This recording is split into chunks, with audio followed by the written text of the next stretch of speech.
vida do cristão. Esta é a nossa terceira aula dentro desta matéria. Deus, agradecemos por estar na Tua presença. Agradecemos, Senhor, o Teu grande amor, a Tua grande bondade, a Tua misericórdia para conosco. Nos colocamos diante de Ti, Senhor, cientes de que nada acontece neste mundo se não é por Tua vontade.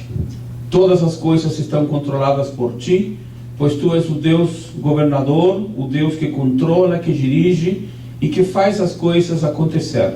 Meu Pai, no nome de Jesus pedimos a Tua bênção sobre o Teu povo, sobre a Tua igreja e sobre aqueles Teus servos que foram escolhidos para fazer alguma obra, algum trabalho, alguma coisa dentro da Tua grande obra, do Teu grande rebanho. Deus nos abençoe no nome de Jesus. Nesta terceira aula, nós temos como base fundamental três coisas. Primeiro, submeter-se ao programa de Deus. Segundo, aproximar-se de Deus. E terceiro, agir em concordância com a palavra de Deus. No primeiro caso, submeter-se ao programa de Deus, para alguns é fácil, porque entendem que a vida, que o projeto, que o propósito, que a direção de Deus na sua vida é algo especial. E se colocam em forma submissa, em forma espontânea, em forma alegre, para ser guiados pelo Senhor. Estão dispostos a pagar o preço, estão dispostos a enfrentar dificuldades, estão dispostos a passar necessidades até, para entender qual é o direcionar de Deus, qual é o trabalhar de Deus. Mas outras pessoas têm dificuldades, porque de uma certa maneira querem como que enfrentar uma certa oposição, ou fazer uma certa oposição ao projeto de Deus. Então eu escrevi aqui, mesmo que não seja certo ou óbvio, é justamente o ponto central onde deve ser enfocado o objetivo. Qual é o objetivo? Submeter-se ao programa de Deus. E algumas pessoas às vezes querem se submeter em termos de prestações, dizendo para Deus: Deus, olha, se o Senhor me ajudar nisso aqui, eu darei tanto do meu tempo, eu darei tanto da minha atividade, eu farei tanto para a tua obra. E esse tanto, essa porcentagem, essa entrega é dada por porcentagens. E vamos aos poucos, muitas vezes, galgando algumas oportunidades, algumas possibilidades de fazer a obra do Senhor. Mas que bom e que bonito é quando alguém se submete ao programa de Deus, ao processo de Deus, ao propósito de Deus, de forma espontânea, de forma direta. As pessoas têm o seu sistema de fazer as coisas e não permitem que Deus possa agir em suas vidas. Aí é onde entra o grande problema, porque a pessoa tem sua programação, a pessoa tem seu projeto, a pessoa tem suas atividades, tem seus compromissos, a pessoa tem suas aspirações. E quando se trata do projeto de Deus, quando se trata do propósito de Deus, muitas vezes o propósito de Deus fica em segundo, em terceiro, em quarto lugar. Quando a Bíblia nos diz que devemos amar a Deus por sobre todas as coisas, em primeiro lugar. Então, se nós entendemos que fomos chamados por Deus, se entendemos que Deus tem um projeto para a nossa vida, se entendemos que há um propósito de Deus para nós, e se entendemos que esse propósito de Deus para nós é para esta vida, não é para outra vida, porque nós temos só esta vida, na outra vida estaremos na eternidade, ou com Deus, ou fora de Deus. Então, quando a pessoa entende que Deus tem um propósito, Deus tem um projeto na sua vida, e a pessoa se coloca à disposição do Senhor, se submete ao projeto de Deus, ao programa de Deus, as coisas começam a funcionar de uma maneira que muitas vezes não seria tão fácil para outras pessoas. Em terceiro lugar, Deus está interessado em abençoar aqueles que lhe obedecem. É verdade que muitas pessoas que não obedecem ao Senhor, é verdade que muitas pessoas que não são crentes são abençoadas. Abençoados em termos materiais, em termos financeiros, em termos profissionais, em termos intelectuais. Porque a bondade, a misericórdia de Deus é abrangente, é grande. Agora, quando Deus tem um programa com alguém, e se esse alguém não se submete ao projeto de Deus, não se submete ao propósito de Deus, as coisas não funcionam.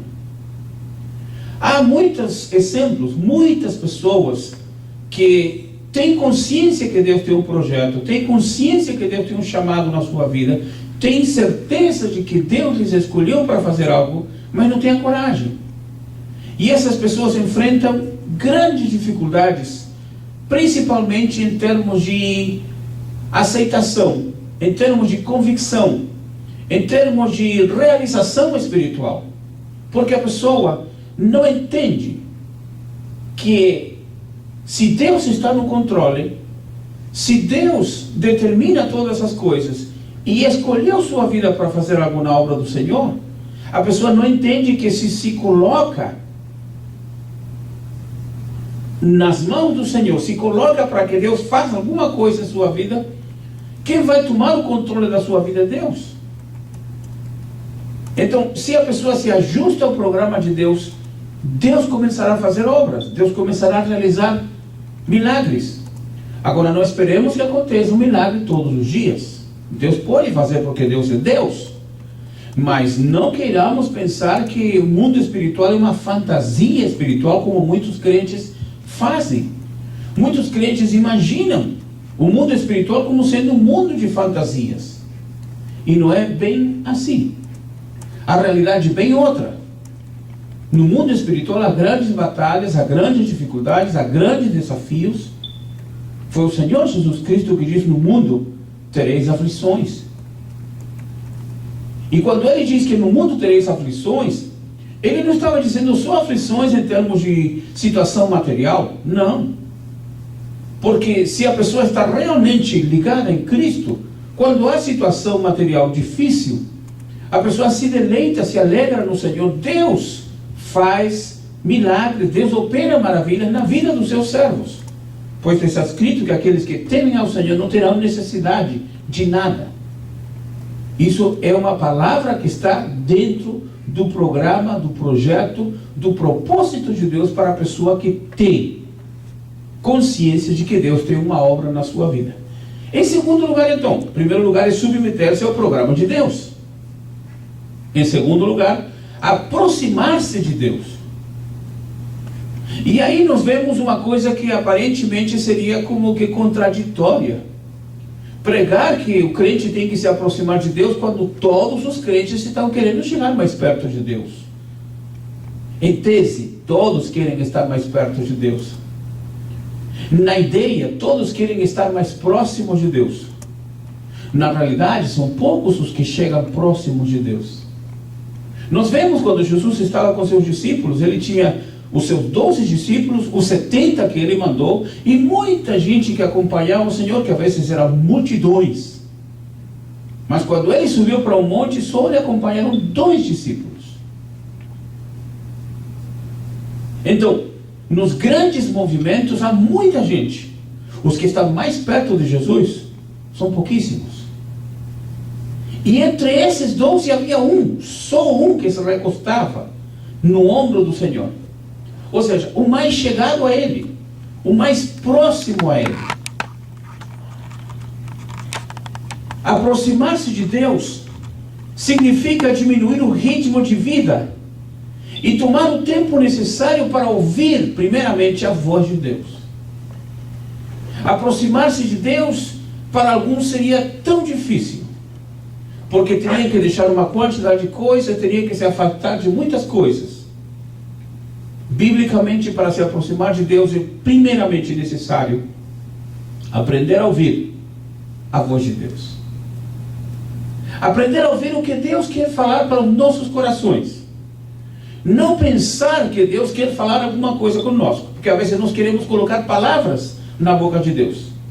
Às vezes nós queremos colocar a resposta na boca de Deus. Não, Deus vai me dar isto porque eu sou um servo de Deus. Deus vai fazer isto comigo porque eu estou trabalhando na obra do Senhor. Deus vai operar isto porque eu estou pedindo. Não é assim. Quando nós estamos preparados para ouvir a voz de Deus, temos que ouvir aquilo que gostamos e aquilo que nós não gostamos. Imagino que deve ter sido muito difícil mesmo, quando Deus entregou a palavra para Jonas. Jonas, vai para Nínive. Eu acredito que Jonas nesse momento tremeu nas suas bases. Acredito que Jonas nesse momento se sentiu muito afetado. Quem sabe se sentiu como que Deus o estava mandando para o matadouro. Como dizendo, por que Deus faz isto comigo? Por que Deus me manda para Nínive, uma cidade violenta, o pessoal é agressivo, todo mundo lá é muito agressivo. E eu chegarei lá para morrer. Ouvir a voz de Deus nem sempre é ouvir coisas bonitas. Como às vezes se diz, Deus falou comigo, me prometeu um carro, me prometeu uma casa, me prometeu um documento, me prometeu dinheiro.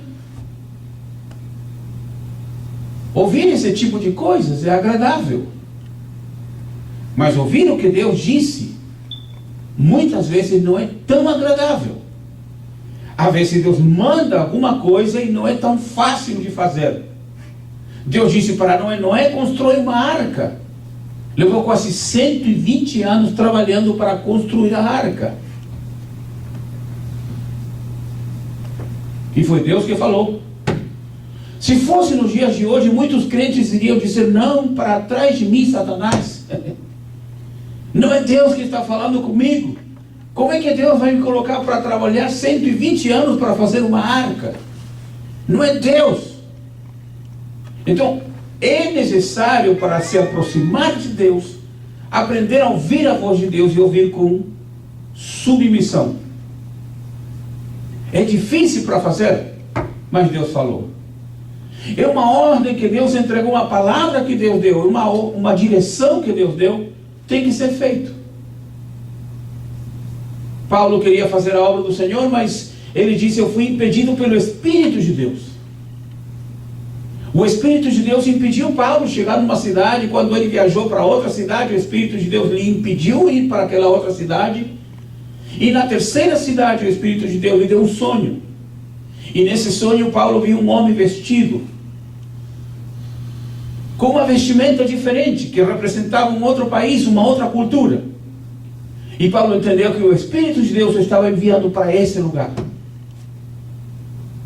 Quantas vezes em nossa vida estamos com um projeto de ir para uma cidade, de fazer alguma coisa, de trabalhar naquele lugar, e Deus não tem assinado, Deus não tem aprovado esse projeto? É projeto nosso, muitas vezes é projeto que diz respeito à obra do Senhor. Paulo não estava fazendo turismo, Paulo não estava fazendo uma viagem de negócios, Paulo não estava fazendo uma viagem com a família toda. Paulo estava pregando a palavra do Senhor. Chegou numa cidade e ele disse, eu fui impedido pelo Espírito. E fui para uma outra cidade, também fui impedido pelo Espírito. Fui para uma terceira cidade, e aí o Senhor me deu um sonho e me mostrou que tinha que passar para a Macedônia para pregar a palavra. Se estamos dispostos a ouvir, se estamos dispostos a submeter-nos ao programa de Deus, ao projeto de Deus, ao propósito de Deus, as nossas decisões não têm que ser as finais, as últimas. A palavra final, a decisão final, a decisão principal tem que estar com o Senhor.